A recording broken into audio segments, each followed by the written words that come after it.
J+3. Toujours à l'intérieur. Salon de 30 mètres carrés à 5. On est au top. Et encore, j'ai de la chance, j'ai une petite terrasse avec du gazon synthétique. Et je pense à tous ces gens qui sont reclus chez eux pour écouter les consignes de notre gouvernement qui changent tous les jours.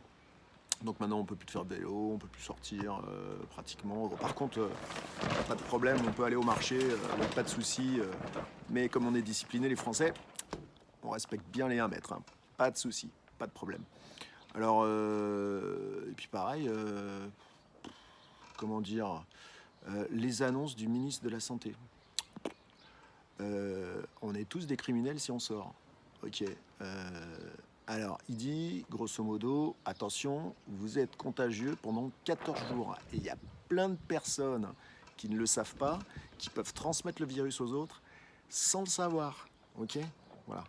Par contre, le masque, c'est pas la peine de le mettre. D'accord. Donc vous sortez, vous allez au marché, vous êtes contagieux parce que ça fait 5 jours que vous êtes infecté, mais vous ne le savez pas. Hein, voilà. Par contre, vous allez postillonner sur les oranges et puis sur le pauvre vendeur qui est là pour gagner sa croûte parce que sinon il fait faillite. Mais ça sert à rien de mettre des masques. Hein. Bah, vous avez raison, les Chinois, qu'est-ce qu'ils ont fait?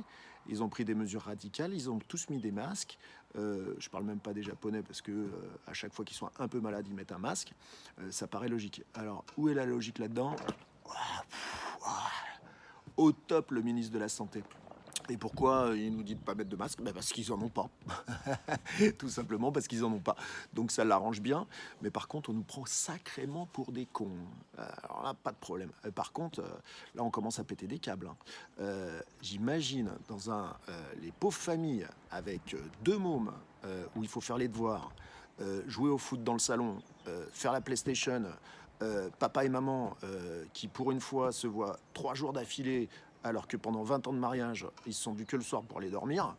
Waouh, là, ça, il y aura des meurtres, hein, c'est sûr. Bon, bref, moi, je suis encore chanceux.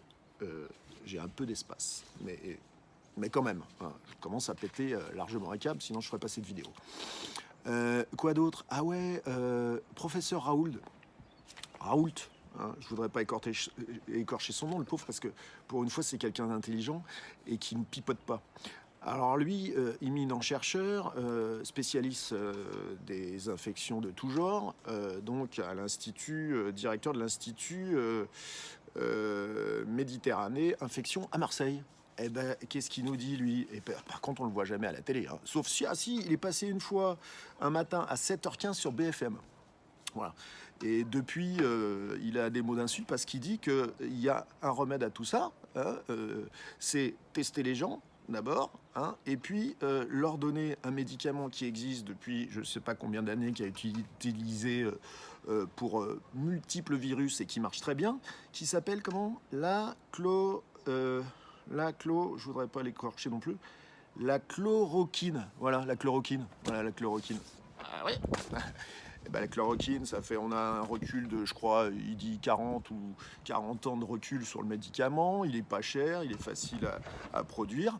Et puis, bah, grosso modo, il nous dit dans une de ses dernières publications sur Facebook, dont je mettrai l'adresse sur cette vidéo à la fin, il nous dit quoi? Il nous dit en fait, bah, il y a des gens intelligents qui ont dit que c'est 14 jours, mais en fait, les dernières études en provenance de Chine, parce qu'eux, ils sont très en avance, ils sont moins cons que nous, et ben, ils disent on est contagieux pendant 20 jours. 20 jours, d'accord? Par contre, si on prend ce médicament-là, eh ben, ça abaisse grosso modo à 6 jours. Voilà, pas mal, non? Voilà, en attendant, on est en train de bousiller l'économie, on est en train de la planche à billets, on va aider ceci, on va aider cela. Bon, dans la réalité, personne n'est aidé, il y a des chômeurs, tout le monde panique, ça va être l'enfer. Et puis on va payer pendant des années derrière, et puis on va nous dire que vous coûtez trop cher et les entreprises vont profiter pour nous virer. Voilà, alors je ne veux pas être négatif, mais franchement, c'est du grand n'importe quoi. Ah ouais, et le discours du président, pouah, top. Qu'est-ce qu'il nous a dit? Ah, moi, il y a une phrase qui m'a fait bondir. Hein. Profitez-en pour lire.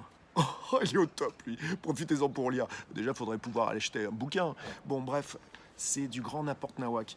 Donc je vous conseille quand même de vous tourner vers la technique chinoise, qui eux ont du recul et qui eux maintenant sont les numéros 1 sur ce type de problématique, hein, puisqu'ils ont le recul et ils ont réussi. Simplement, ils ne sont pas sur des espèces de mesures bidons, parce que la vérité, c'est qu'on n'a rien anticipé. Et la vérité, c'est qu'on n'a pas de masque, qu'on n'a pas de test, et on n'a rien, que dalle, que dalle. Et en attendant, c'est la merde partout. Voilà. Bon, c'était mon petit coup de gueule du matin. Qu'est-ce que je voulais dire d'autre? Bah, c'est tout, hein. C'est un petit melting pot des boulasses, quoi. Voilà. Alors, moi, puisque j'ai pas de masque, j'ai pas le droit de sortir, même avec ma famille, dans le pâté de maison, parce que sinon, on va me coller en plus une prune à 135. Eh ben, j'ai trouvé une solution, c'est que toutes les 4 heures, je change de masque, et voilà. Voilà. Allez, ciao!